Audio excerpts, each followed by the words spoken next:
selama 2 tahun itu air matanya banyak sampai udah kering kali. Apalagi kalau ngeliat anak-anak udah frustrasi gitu ya. Stand by. 3, 2, 1, action.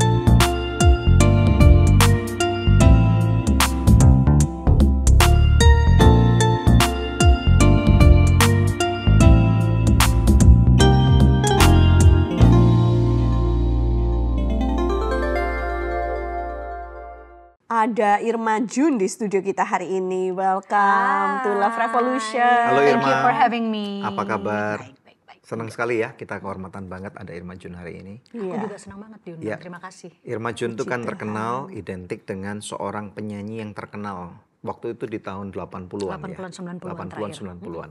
Boleh kilas balik sedikit nggak, lagu apa yang waktu itu mencuatkan Irma menjadi begitu terkenal? Aku kan nyanyi dari 79 ya. Wow. 79 tuh Umur 6. Umur 6. Umur 6. Terus waktu SD bikin 2 album cilik waktu itu. Di bawahnya yang produsernya itu Om Melki Guslo. Wow. Oke. Terus zamannya Cica Kuswoyo juga gitu? Aku di bawahnya. Aku Dia punya senior. anjing kecil. Aku beri nama Tapi dia senior Eli. aku, dia Iya, senior. iya. Irma nyanyi lagu apa waktu itu? Dulu itu yang album yang cilik ya. Iya. Yang pertama itu Sakit Aduh Sakit judulnya. Itu bintang tamunya Mak Uwo tuh loh zaman Uwo. dulu ya. Lagunya kayak apa lagunya? Mungkin kita masih ingat gitu. Lagunya sakit aduh sakit kaki bengkak pinggang pegel gitu. Aduh. Aku taunya bakso bulat.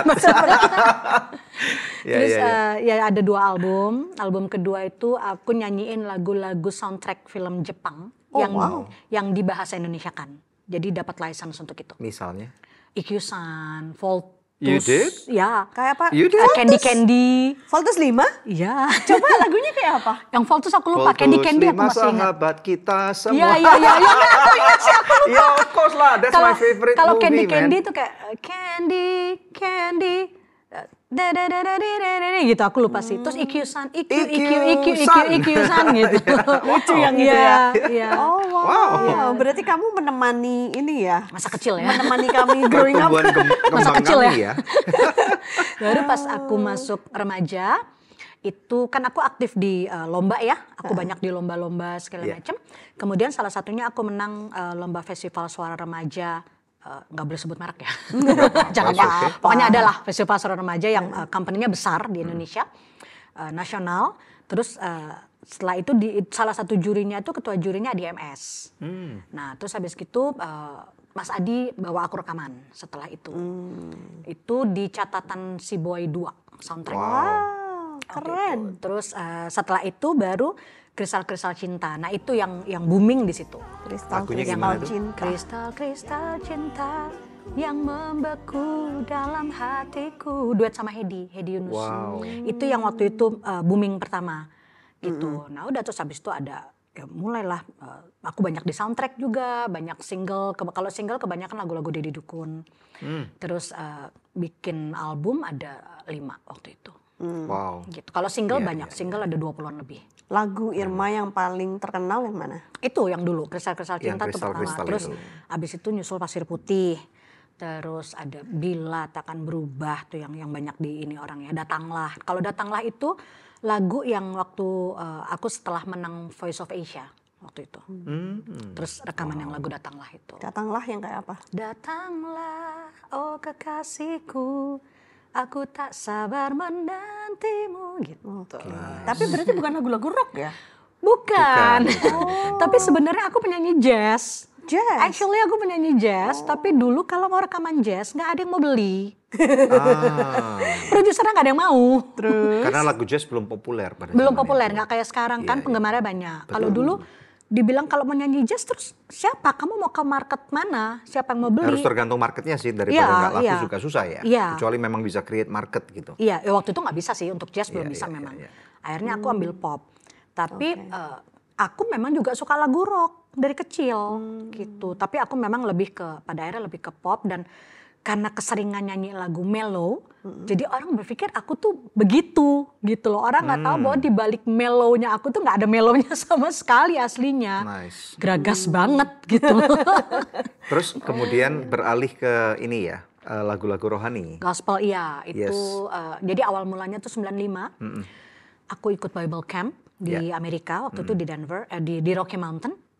Terus kemudian tidak pulang pada saat itu, berlanjut di sana. Terus one day waktu aku lagi nyembah Tuhan di apartemen, terus ada suara gitu yang ngomong, kamu harus benar-benar istilahnya apa ya, benar-benar berserah penuh gitu loh sama Tuhan, and I will use you mightily gitu kan. Terus waktu itu saya cuma bilang gini, ya oke. Oke, gitu kan. Tapi setelah itu aku balik ke Indonesia, aku lupa.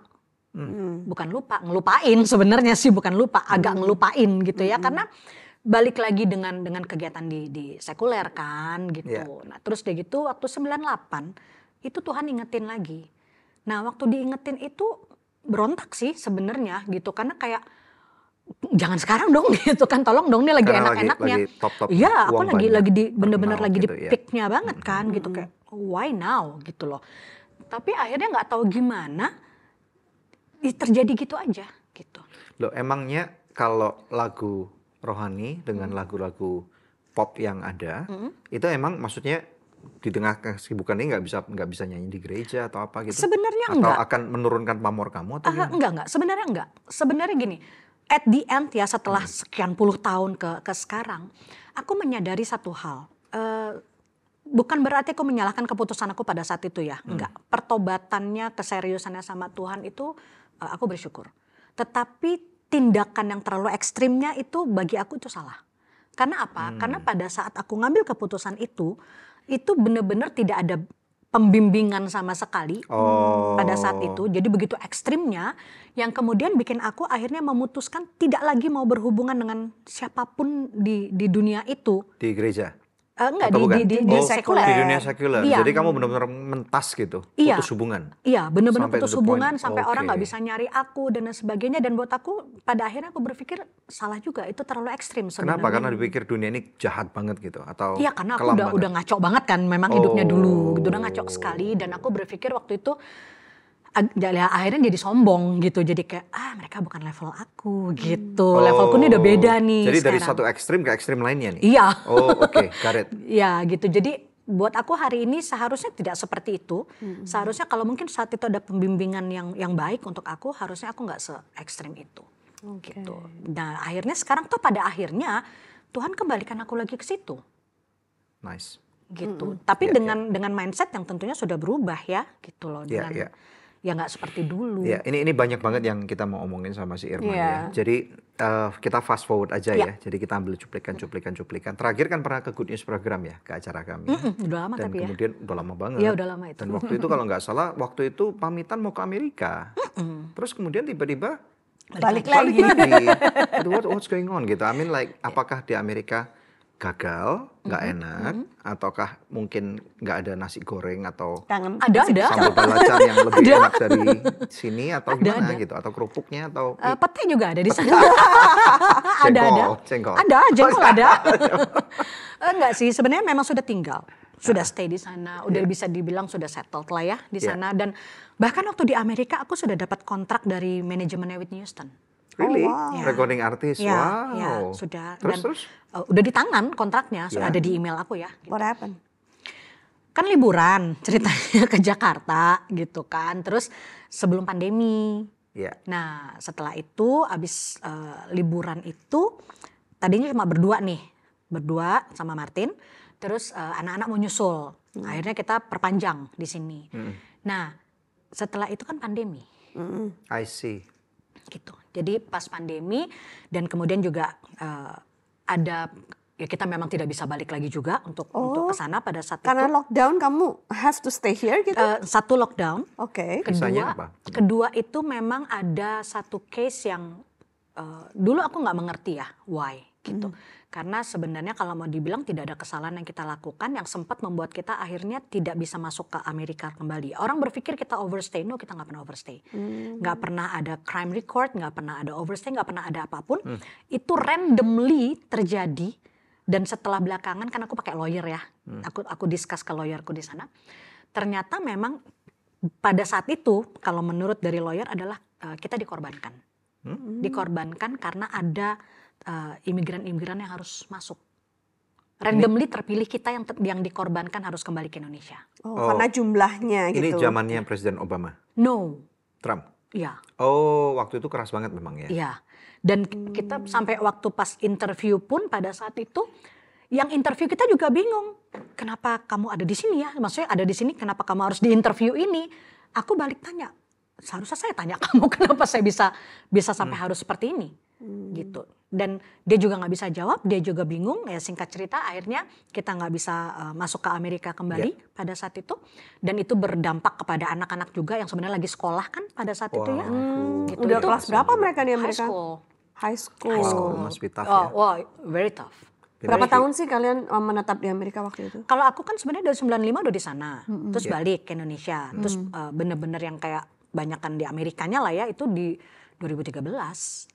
Oh, berarti cukup lama loh ya. Lumayan. Loh, Jadi kalau ada- anak-anak masa kecilnya Pandemi ya. kan 2020. Iya. Kalau sudah ada kontrak tadi dari recording artis itu untuk bisa hire kamu, kan itu aja bisa secure kamu untuk bisa dapat green card atau apa kan cepat banget harusnya. Harusnya, tapi kan aku harus di situ dulu. And then? Tapi kan aku di sini habis gitu kan, stuck di sini di Indonesia. Jadi kontrak itu pun aku juga Lockdown. pending. Iya. Jadi di deport dulu, terus kemudian baru dapat kontrak. No, kontraknya duluan. Oh, kontraknya duluan. Kontraknya duluan, Terus kenapa tapi kan- harus di deport? Jadi bukan di deport. Bukan di deport Bukan sih di sebenarnya, deport. bukan. Kalau Cuman dia deport nggak bisa itu- balik aja gitu. Kalau deport itu Oh, kan kita oke. overstay. Oh, Aku oke. kan enggak. Jadi oke. Jadi kalian voluntarily udah pulang, Iya. tapi mau balik nggak bisa. Nggak bisa. Mau ngurus visa lagi nggak bisa. belum Got it. bisa, Berarti belum bukan bisa. deport. Jadi Oke, sebenarnya jelas mereka ya. bilang anytime kamu mengurus visa lagi silahkan. Itu pernyataan dari Amerika. Tapi dianggap udah cacat nih, jadi susah nih. Bukan? Mungkin ya, tapi sebenarnya gini, waktu bicara sama lawyer aku di sana, mereka bilang kalau kalian mau fight, kalian menang. Karena nggak salah kan. Tapi Iya, waktu iya, itu iya. kita memilih tidak atas arahan dari Pak Arifin pada saat itu. Jadi kita memilih untuk tidak, dan aku waktu itu, wah, terutama aku sama anak-anak ya, gitu. Kita itu struggle sekali untuk kembali ke Indonesia, apalagi anak-anakku kan memang ya dari kecil udah kebiasaannya di sana ya. Iya, apalagi kalau sudah high school mereka ngamuk banget pasti dong. Banget. Kehilangan teman-temannya Banget, gitu. banget. Terus bahasa juga Kalau kesulitan bahasa nggak mereka bisa bahasa Oh, Indonesia. they are fine Tapi with bahasa tapi Indonesia. kalau untuk sekolah di Indonesia dengan bahasa sekolah di Indonesia Iya, nggak bisa. enggak. Tapi kalau ngomong bisa dong Iya, lancar. Tapi di Jakarta masih aman lah. Sekolah-sekolah banyak yang Di berbahasa Bali mereka kita nggak bisa ke Inggris. Jakarta kan. Enggak. Oh iya. Kan nggak boleh terbang. Iya. Oh oke, makanya ngomong Inggrisnya terlambat gitu. Tapi Karena di Bali kan juga ada sekolah internasional. Gini, waktu itu aku sempat bilang aku mau masukin anak-anak di international. Iya. ya. Tapi Dedi Arifin nggak kasih, Oh. disuruh masukin ke sekolahnya, kan gereja punya sekolah ya Oh, I gitu. see. Tapi waktu itu aku udah feeling, aku bilang gini, ini akan drama anakku kalau masuk Pasti sini. Satu culture shock, kedua nggak ngerti Bahasa. pasti kurikulumnya Iya kan. dong. Tapi ya gimana ya gitu kan, nggak bisa ngapa-ngapain. Akhirnya tetap masuk, dan apa yang terjadi dalam kurun waktu 1 tahun, sekolah nggak bisa ngambil nilai, jadi cuma sekedar masuk dan berteman. Tidak bisa ambil nilai di Indonesia. Pada akhirnya toh tetap harus aku kembalikan lagi sekolah online dari Amerika. Terus pelajarannya nggak ada yang ngerti. Iya pasti. 3 bulan pertama yang cowok dengan santainya ngomong ke aku, "Mom, I quit." Hah? Quit apa nih? I quit. Kamu kerja quit. How old was he? 16. 16. Iya. Yang kakaknya 17. Oke. Terus kakaknya 8 bulan masih mau. Tapi suka-suka dia. Kalau dia bangun pagi dia sekolah, dia nggak bangun pagi dia nggak sekolah. Jadi Berat ke sekolah ya, cuma main. adjustment-nya Iya. berat. Iya, iya. Setelah 8 bulan dia bilang, "Mam, udahlah Mam, aku capek lah," gitu. Karena tingkatnya udah terlalu tinggi. Jadi untuk berubah bahasa pengantar. Iya. dan Udah lain mana dia sebagainya. nggak ada yang ngerti lagi di buku itu, dia nggak ada yang ngerti. Bener-bener nggak ngerti bahasanya. Betul, karena kalau waktu aku kuliah di Kanada dulu, belajar matematika nih, vocabulary nggak ngerti. Nah, itu. Integer itu apa, Betul. ya kan? Bingung banget. Subtraction itu apa, masih gampang yang kayak gitu. Iya, Pokoknya kalau nggak soal cerita aja masih bisa Iya, ya. iya, betul, betul. Ada pengalaman lucu anakku yang perempuan ini kan. Jadi waktu dikasih buku pelajaran itu, dia ketawa-ketawa. Dia baca gini, dia bilang, "Hey Mam," gitu. Ini buku salah cetak ya? Apanya yang salah cetak? Aku bilang gitu kan. "Ini Mami lihat ya." Terus dia bacain, "Pengamalan." Is it supposed to be pengalaman? Oh, kan beda arti. Wah, ini aku bilang, wah ini drama pertama Iya, nih. iya, Belum iya, masuk udah begini. Gimana ntar pas dia masuk? Ya memang bener drama setiap hari. Setiap hari, belum lagi mereka nangis, send us back to stage gitu kan. Pasti. Kita nggak suka di sini apa semua, nggak punya temen. Wow. Wah, jadi itu almost 2 years. Aku tuh bener-bener yang istilahnya gini, mentally breakdown ya. Bukan cuman mereka, akunya juga.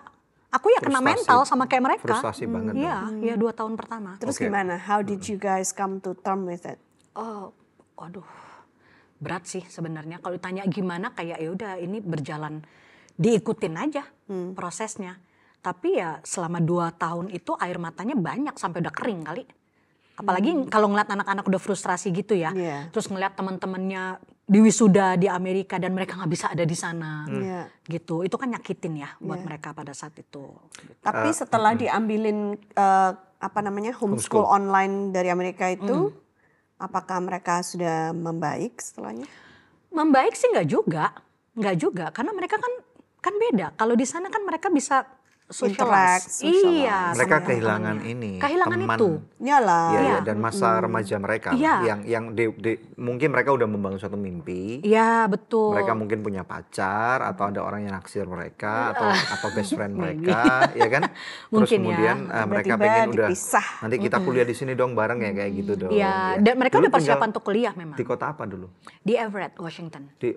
Oke, nice. Kayak anakku yang Iya, cowok iya, itu iya. sampai di Bali itu sempat tidak mau berteman dengan siapapun. Oh ya. Ya, terus Why? teman-teman sekelasnya tanya ke aku, Tante, Joshua emang begitu ya? Dipikir sombong ya. Padahal anak ini tuh clown banget sebenarnya anak ini gitu loh. Terus aku tanya, Dek, kenapa kamu nggak mau main berteman atau apa? Dia bilang, what for? Kenapa? Aku bilang gitu kan. Nanti giliran aku udah punya banyak temen, aku Pindah udah lagi? click in, pindah lagi Dedi sama Mami. Oh. Karena dia di Amerika udah punya geng nih. Betul. Kakaknya udah punya geng. Betul. Terus merasa kayak ya kalian separate kami dengan mereka. Berarti mereka bukan lahir di Amerika. Enggak, lahir di Indonesia. Karena kalau mereka lahir di Amerika 18 tahun mereka langsung boleh pindah ke sana kan? Ya, mereka lahir di sini. Mereka lahir di Indonesia. Berarti tapi- mereka pernah melewati 2 kali pengalaman seperti itu. Yang mana waktu dari Indonesia pindah ke Amerika, itu mereka Iya. harus meninggalkan teman-teman mereka. betul. Di sana Di sana pindah ke sini, tinggalin meninggalkan lagi. lagi. Oh, Jadi I dia can dia trauma understand. gitu loh, Iya, iya. gitu. Dia takut Pasti jadinya. susah, pasti Iya, susah. iya. Iya, iya. Nah, ini mempengaruhi hubungan kalian nggak antara Martin dan kamu gitu? Iya. Gimana? Maksudnya boleh cerita yang sisi ini nggak? Mungkin saya nggak tahu. Apa pernah cerita ke orang lain atau pernah terbuka ini? Tapi mungkin it's an honor. Enggak kalau kita bisa banyak yang gitu. tahu sih. Cuma Tell us about it. segelintir orang pada saat itu ya. Boleh nggak? Share. Boleh, ya sure. Karena aku ada di posisi anak-anak pada saat itu. Karena waktu itu kan saya maunya di Jakarta. Karena kenapa? Karena aku berpikir gini, kalau di Jakarta rasanya anak-anak masih lebih bisa keep up. Pasti.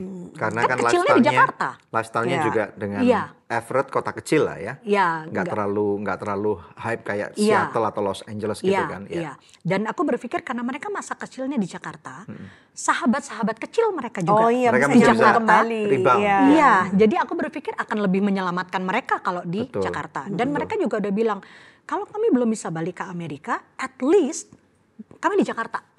Gitu. Nah, tapi pada saat itu, Martin memutuskan ke Bali. Gitu loh, Kak, ada suatu alasan tertentu mungkin? permintaan. Oh, dari gereja. Iya. Oke, karena ini mungkin bagi pemirsa yang nggak tahu, Martin adalah seorang hamba Tuhan gitu, suaminya nih. Martin Lengke, ya. Iya. Oke.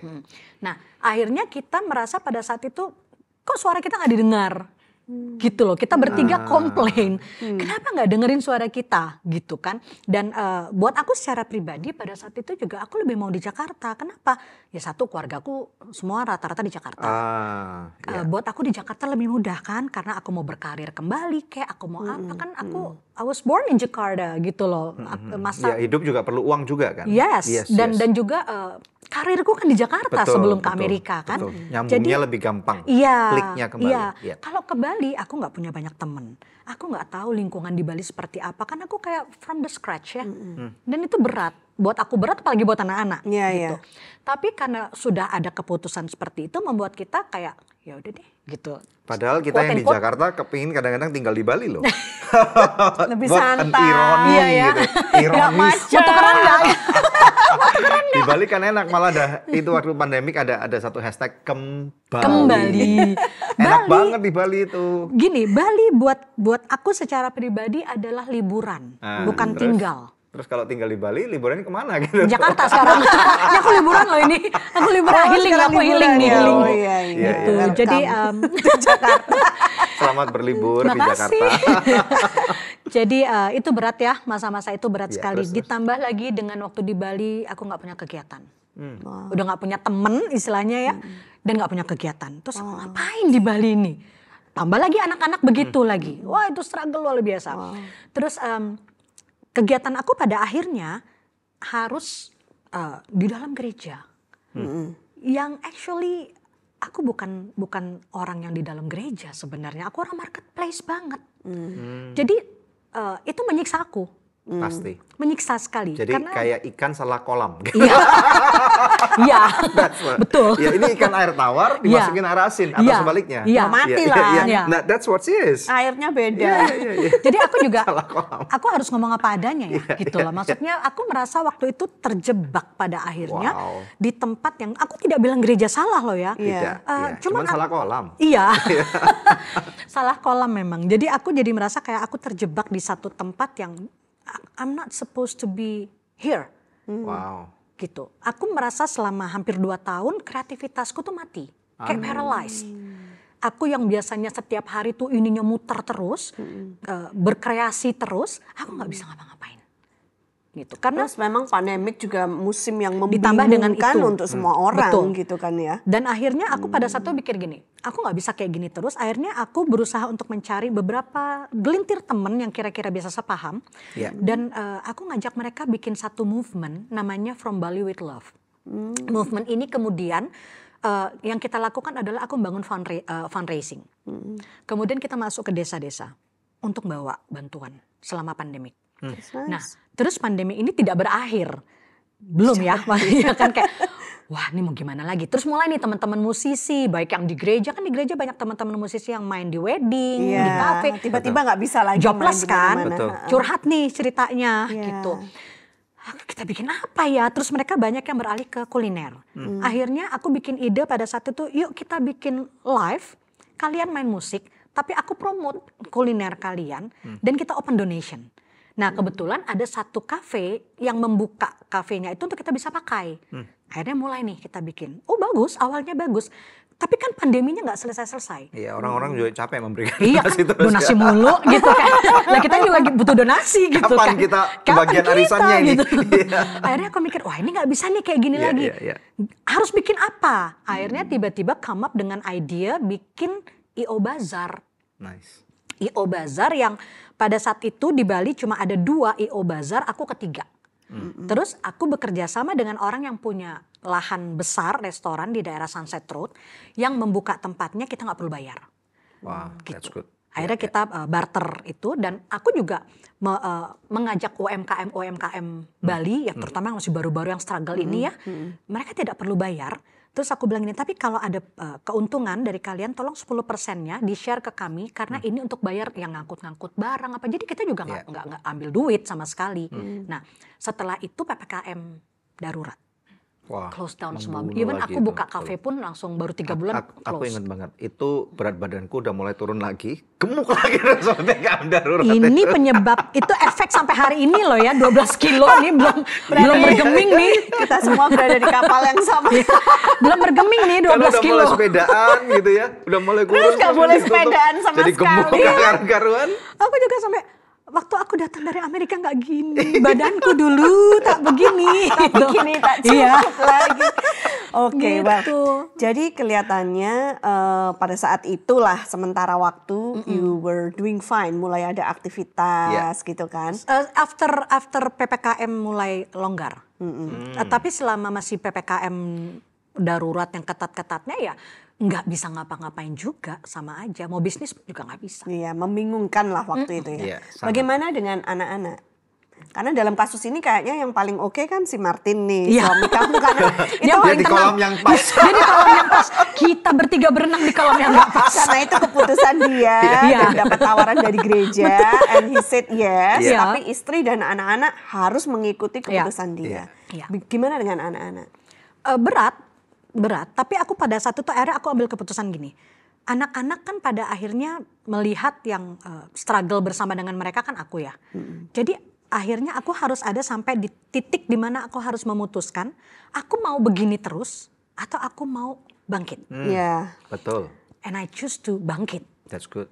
Gitu. Karena aku pikir gini, Tuhan ya udahlah ya gitu, sekalipun aku kesel, aku marah, aku protes gitu ya. Bukan aku gak suka sama Bali, tapi aku gak suka dengan situasi yang terjadi sama kita gitu kan. Tapi aku bilang, Tuhan kalau aku juga jatuh terus kayak gini dan anak-anakku mau dibawa kemana? Iya betul. Gitu. Akhirnya aku putuskan enggak, aku harus bangkit. Nah, inilah titik juga di mana pada saat itu aku datang. Martin sih yang ngajak sebenarnya. Aku tuh nggak demen loh pergi ke seminar, ke apa tuh. Aku bukan orang yang kayak gitu, gitu. Aku nggak suka. Dipaksa datang ke sebuah seminar parenting dari Kanada. Nice. Nah, ikut seminar itu. Martin kayaknya nggak in banget di dalam situ nih, kayak dia asik sendiri, malah aku yang gitu. Jadi aku yang nyerap gitu kan, Iya. nyerap. Apa yang didapatin waktu itu? Bagaimana caranya kita kan kita generasi X ya. Aku tuh selalu merasa kayak kenapa ya aku nggak bisa mengerti anak-anakku selama ini. Generasinya udah mereka Z gitu loh. Berat buat aku untuk komunikasi aja tuh berantem. Komunikasi apa juga salah lah sama mereka. Nah ini diajarkan bagaimana caranya meminimalisir gap tersebut sehingga kita bisa masuk ke mereka dan mereka bisa masuk itu ke kita. penting itu. Ya. Gitu. Terus? Nah akhirnya pulang dari sana, aku nggak tahu ya kalau Martin dapatnya apa. I don't know ya. Tapi aku secara pribadi bergumul pada saat itu. Bergumul untuk gini. Datang ke anak-anak apa enggak ya? Datangin mereka enggak ya? Aduh, pengen minta maaf tapi ada loh rasa gengsinya sebagai orang tua, ada, nggak mungkin enggak. Tapi akhirnya aku berdoa, aku bilang Tuhan kalau aku nggak lakukan ini, nasib anak-anakku ke depan gimana? Dan aku juga gimana? Gitu. Iya. Akhirnya dengan pergumulan yang berat, aku memutuskan untuk panggil mereka. Aku bilang, ayo ke kamar mami mau ngomong. Mereka ngomong apa? Udah paling malas dong anak umur segitu kan ngomong apa gitu. Nggak sebentar aja. Akhirnya duduklah kita di kamar bertiga waktu itu. Aku nggak ngomong panjang lebar, aku cuma bilang gini, mami cuma mau minta maaf. Why? Mereka bilang gitu. Ya karena I used to be a toxic parent for you guys. Mereka, hah? Mereka bengong dulu. Hah? Gitu. Wow. Ya, mami minta maaf. Mami tahu mami udah toksik banget sama kalian selama ini. Nggak bisa mengerti kalian. Dan mami mau berubah. Aku bilang gitu, mami mau berubah dan tolong bantu mami untuk berubah. Kalian mami berikan hak penuh untuk bisa memberitahukan sama mami, bahkan menegur mami jika menurut kalian mami sudah balik ke edisi-edisi toksik ini. Tapi dasar ibu-ibu ya tetap bilang gini, tapi yang sopan ngomongnya. Anak-anak tetap. Pesan sponsor. Iya, tapi yang sopan dong ngomongnya. Umur Gitu. berapa waktu itu anak-anak? Ya 16-17 itu. 16-17. Iya, Oke. Nah, Terus kemudian the response? The response itu mereka kaget pertama, tapi mereka peluk aku. Wow. Mereka peluk aku dan aku nangis pada saat itu ya, aku nangis. Terus akhirnya mereka bilang gini, Mam kami juga minta maaf. Kemungkinan kami juga toksik ya Mam gitu. Nah akhirnya rekonsiliasi terjadi sama mereka. Dari situ aku mulai research. Jadi apa yang aku udah serap, kemudian aku research. Gimana caranya, karena di dalam lingkungan aku banyak yang punya pengalaman sama kan. Pasti Of dong. course. Dan mereka nggak tahu caranya nangani anak-anak ini mesti gimana. betul. Gitu. Jadi aku research, aku pelajari setiap hari, aku buka ini, buka itu. Dan mengalami juga sama anak-anak, Betul. gimana caranya benturan sama mereka, ngalah sama mereka gitu yang rasanya. Terus one day gini, aku tanya sama mereka, kenapa sih sering banget kalau mami ngomong sesuatu dan kalian gak agree sama mami, and you guys talk back to me. Anakku yang perempuan si Gloria ngomong gini, you know what Mam? Actually kita tuh bukan kurang ajar loh Mam. When we talk back to you. Buat kita kan orang tua kayak kurang ajar ya gitu. Zaman Dia dulu bilang, karena didoktrin kalau Iya, kamu nggak orang tua boleh. ngomong lu diem. Iya. Ngomong lu jangan kurang ajar lu. Iya. iya, orang tua lagi ngomong kamu diem kan gitu kan. Mereka bilang gini, actually kita bukan kurang ajar loh Mam. Kita talk back karena kita ingin diakui sebagai manusia seutuhnya. Oh dia opinionnya dia. Jadi gini, mami bicara kita dengar. Mami manusia utuh kan?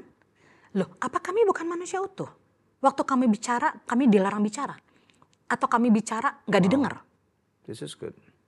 Kami mau didengar doang, Mam. This is good. Dibilang gini, sebenarnya kalau mami nggak ngegas, kalau mami nggak ngegas, ajak aja kita duduk baik-baik. Kita ngobrol kayak teman, kita bisa kok nerima. Menjadi teman buat anak-anak kita. Yes. Apalagi ini yang udah remaja, gede ya. Iya. Dan itu nggak mudah loh. Karena mereka sebentar lagi akan masuk ke usia dewasa. Betul. So we have to start treating them like an adult. Yes. Dan itu nggak mudah buat aku. Karena prinsip yang, aku orang tua, kamu anak. Yeah, tapi aku mesti menurunkan ego dengan, kita bisa jadi best friends. Wow. Gitu loh. Wah, itu berat banget awalnya. Dan mereka bilang, lihat aja Mam, kalau Mami bisa duduk baik-baik sama kita, bicara as a friend sama kita, Mami lihat hasilnya apa. Aku coba. Jadi satu kali kita benturan apa gitu, itu nahan emosinya kayak karena gitu kita rasanya kan. tahu semua cara berpikir mereka, kira-kira mereka akan ngejawab apa, udah siap-siap nih, mereka, kenakalannya. Begitu mau ngomong di benak kita ada 10 berondongan perut, kita mau tembak, udah siap-siap nih kan gitu. Iya, ini pengalaman ini. Iya, ini pengalamannya. Sampai akhirnya duduk dan aku cuma tanya gini, mau kalian apa? Mami mau dengar ya, Mami mau dengar. Jadi waktu mereka ngomong, aku tuh berusaha untuk nahan mulut gitu yang ya. Yang penting untuk dengerin aja gitu. Ngomong ke diri sendiri, diam gitu. Sampai mereka selesai, aku cuma bilang ini, are you guys done? Oke. Yes, it's my turn. Yes, okay, now you listen to me gitu kan. Ngomong ya, mereka dengar. Kita ngomong, terus abis gitu, aku cuma bilang gini, sekarang way out-nya apa? Iya, ketemu di tengah. Iya. Oh, that's good. Jalan Win-win tengah. solution. Iya, win-win solution ini aja. bagus banget. Gitu. Ya. Dan begitu ketemu win-win solutionnya buat kita, istilahnya lo enak gue enak, oke. Gitu. Itu belajarnya begitu. Tapi masalahnya mungkin kalau anak-anak dibandingin dengan teman tuh secara attitude bisa ya. Tapi kalau teman kan nggak minta duit gitu ya. Iya. Kalau anak-anak kan betul. kita harus masih dan kadang-kadang anak-anak suka, mereka ya. Anak-anak suka ini ya, suka kurang ajar juga ya. Iya. Giliran kita yang butuh susah dicari, giliran butuh duit cepet banget ya. Betul. Sekarang lagi mama. Oh, ini udah tahu nih mau ngapain dia nih gitu. Iya, betul. Oke, nah aku tadi sih mau tanya kan Irma minta maaf sama mereka karena sempat menjadi toxic parents. Ya. Nah, bisa kasih kisi-kisinya nggak? Toksiknya tuh macam apa? Or how toxic were you? Iya. Aku nih dididik dari keluarga yang sangat open minded, karena orang tua juga lama di luar negeri kan ya. Jadi didikannya itu western banget sebenarnya. Tidak pernah memukul, tidak pernah ngomong keras atau kotor. gitu. Oh, nggak ngomong keras. Nggak ngomong keras. Kita tuh keluarga yang chill banget gitu, yang hari-hari tuh ketawa-ketawa melulu gitu kan. Jadi beda banget ya gitu. Dan kita tuh dikasih kebebasan penuh memang sama orang tua. Yang penting kamu tanggung jawab ya, sekalipun namanya waktu zaman muda ada nggak tanggung jawabnya juga gitu kan. Tapi aku menikah dengan seorang suami yang latar belakangnya beda nih, keluarganya dari keluarga tentara. Oh, beda dong. Iyalah. Aku dari yang hey gitu kan, tiba-tiba ini yang gitu. Jadi begitu menikah, aku kebawa ke situ. Gitu. Aku lebih kebawa ke sana yang pada akhirnya setelah sekian puluh tahun aku ini secara aku pribadi ya, aku realize bahwa hey, this is not me. Kok aku jadi gini ya, tanpa aku sadari. Bukan berarti menyalahkan siapapun dalam hal ini, tetapi akunya yang terikut gitu, akunya yang tidak stick dengan apa yang aku punya sebelumnya. Jadi aku merasa kayak this is not me gitu. Nah, itu yang membuat aku juga minta maaf sama mereka, karena selama like almost 20 tahun mungkin ya gitu. Enggak 16-17 tahun gitu ya. Aku tuh jadi gampang marah. Emosian, sometimes aku bisa pukul mereka gitu kan, sesuatu yang nggak pernah aku lakukan dulu gitu loh. Terus banyak ngelarangnya, curiga sama mereka, pokoknya keras banget. Kan itu definisi orang tua adalah seperti itu. Yang kebanyakan orang tahu. Iya. Dia bilang sesuatu yang aku nggak pernah lakukan dulu sebelum jadi orang tua. Iya. Dulu kan bebas merdeka gitu kan. Iya. Jadi Kalau kayak jadi orang tua beda lagi. iya, tapi maksudnya gini, kan orang tua kok nggak pernah gitu kan. Iya. Iya. Jadi aku merasa kayak orang tua aku nggak pernah gini, kenapa aku kayak gini? Aku jadi I was blaming myself gitu loh. Kenapa aku kayak gini? This is not you gitu buat aku gitu. Hey, this is not you. Nah, itulah waktu aku minta maaf ke mereka tuh itu kayak flashback, aku nangis sih memang. Kayak merasa kayak, oh aku minta ampun memang sama Tuhan waktu itu. Aku bilang, Tuhan aku minta ampun. This is not me. I have to change. Bukan change ya, sebenarnya aku mau kembali ke aku yang dulu. Ke aku yang sebenarnya. Gitu, aku mau kembali gitu. Jadi itu proses yang buat aku berat. Ya. Dan kan pernikahan itu kan memang dua menjadi satu ya. Dalam arti kan ketika kamu menikah dengan Martin, kan berarti ada budaya keluarga Martin yang akan ditularkan ke Irma. Betul. Dan ada budaya keluarga Irma yang ditularkan ke Martin juga kan. Terasimilasi dua menjadi satu ini kan. Nah terus kemudian kalau sekarang jalan keluarnya, perubahannya apa setelah itu? Martin juga udah lumayan, udah nggak sekeras dulu ya gitu. Karena ya mungkin proses ya. Pasti. Melewati proses gitu. Menjadi lebih dewasa. Iya, dan lebih bisa menerima. Tapi sih memang ya kita juga memang masih banyak ketidaksamaannya gitu. Karena aku tuh memang bener-bener yang ya karena udah jadi temen ya sama anak-anak ini ya. Kalau Martin masih dalam posisi yang beda mungkin karena bapak kali ya. I don't know. Gitu Apa otoritatif? Dibilang otoriter banget nggak juga sih. Udah jauh lebih baik lah dibanding dulu. Cuma lebih kerasnya masih keras dalam artian figur aku bapak. Disiplin.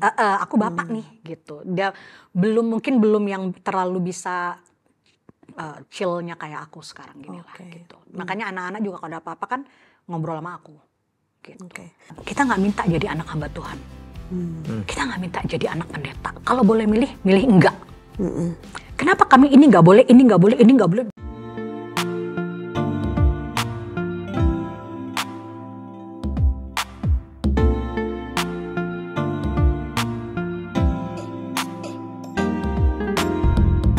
Terima kasih sudah tune in di podcast Love Revolution.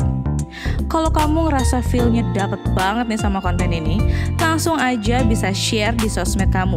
Dan jangan lupa untuk tag dan juga follow Instagram Daniel Hendrata dan juga Debbie Katarina.